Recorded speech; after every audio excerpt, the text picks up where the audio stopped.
ଚାରିଟା ସେମିତି କୁହନି ମୁଁ ବଡ଼ ହେଲି ମୋ ଦେହ କଣ ହେଇଯାଉଛି ତମେ 4 ପ୍ରକାର ଟେଷ୍ଟ ନେଇଛ ମୋ ଭାଗ୍ୟରେ ଗୋଟେ ବି ଜୁଟୁନି ମୁଁ ଭାବୁଛି ବୋଧେ ବାବା ମୋ ଭାଗ୍ୟରେ ନାହିଁ ମୁଁ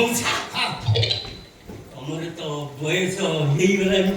ତମେ ଆଉ ଜମିକୁ ନୁହଁ କି ହିଡ଼କୁ ନୁହଁ ତମ ଆଡ଼କୁ ଯିଏ ଆସୁଛନ୍ତି ମୋ ଆଡ଼କୁ ଠେଲି ଦଉନ ମୁଁ ବା ସେଇ ସୋଦାନରେ ଅଛି କେମିତି ପଞ୍ଚାଳ ହେବି ପଞ୍ଚାଳ କଣ ଏ ଦେଖ ମୋ କଥା ଶୁଣ ଦ୍ରୌପଦୀଙ୍କର 5 ସ୍ୱାମୀ ଥିଲେ ସେ 5 ସ୍ୱାମୀଙ୍କର ଅଳି ସହି ଥିଲେ ବୋଲି ସେ ପଞ୍ଚାଳ ତେଣୁ କରି ମୋର 4ଟା ଯାଇଛନ୍ତି 5 ନମ୍ବର ସ୍ତ୍ରୀ ଆସିଗଲେ ମୁଁ ପଞ୍ଚାଳି ହେଇଯିବି ସେଇଥିପାଇଁ ଖାଲି ମୁଣ୍ଡରେ ପାନୀୟ ମାରୁଛ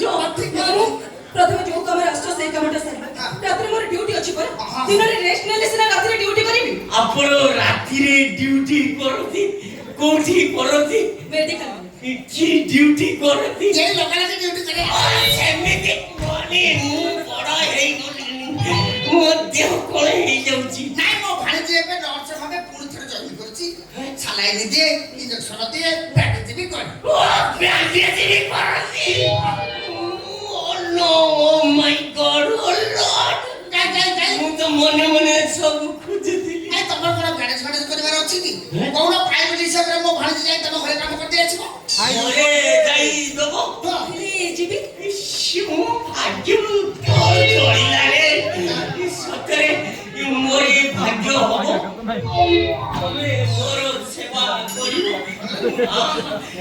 କି ଅନୁଭବ ସବୁଦିନ ଧରିବା ପାଇଁ ଚାହୁଁଛି ଅନ୍ତତଃ ପକ୍ଷେ ଗୋଟେ ଖଣ୍ଡେ କିସ୍ ଦିଅ ମୁଁ ଧୁଇ ଚୁକେଇକି ଚଳିଯିବି କଣ କହିଲ କି ସେଇଟା ପୁଣି ତମ ଏଇଟା ସ୍ୱପ୍ନରେ ଭାବିବ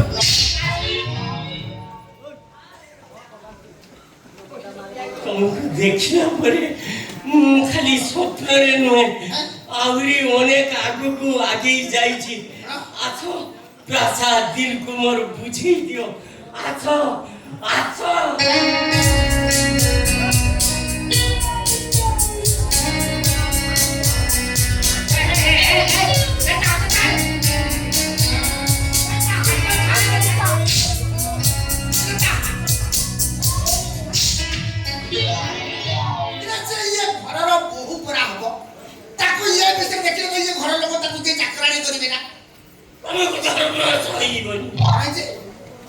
ତାହା ପେଟରେ ଭୋକ ନାହିଁ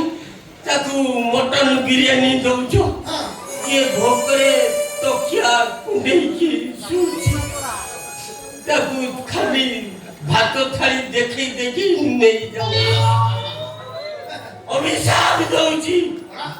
ସବୁ ଝିଅକୁ ପରିସ୍ରା ପାଇପିଲା ତୋର ଅଭିଶାପ କାମ ଦବ ଆଉ କେତେ ସମୟ ଏଠି ଅପେକ୍ଷା କରିବାକୁ ପଡିବ ମତେ ଏଠି ଜମା ବି ଭଲ ଲାଗୁନି ସତରେ ଆମେ ତ ଏତେ ସମୟ ହେଲା ଆସିଲାଣି କାହିଁ ଏଠି ଘର ଲୋକ କେହି ଦେଖା ଯାଉନାହାନ୍ତି କଣ ବୋଧେ ବାହାଘର ପାଇଁ ବାହାଘର ଜିନିଷ ପଟା କିଣିବା ପାଇଁ ଯାଇଛନ୍ତି ତୁ ଟିକେ ଅପେକ୍ଷା କର ମୁଁ ଦେଖୁଛି ସମୁଦି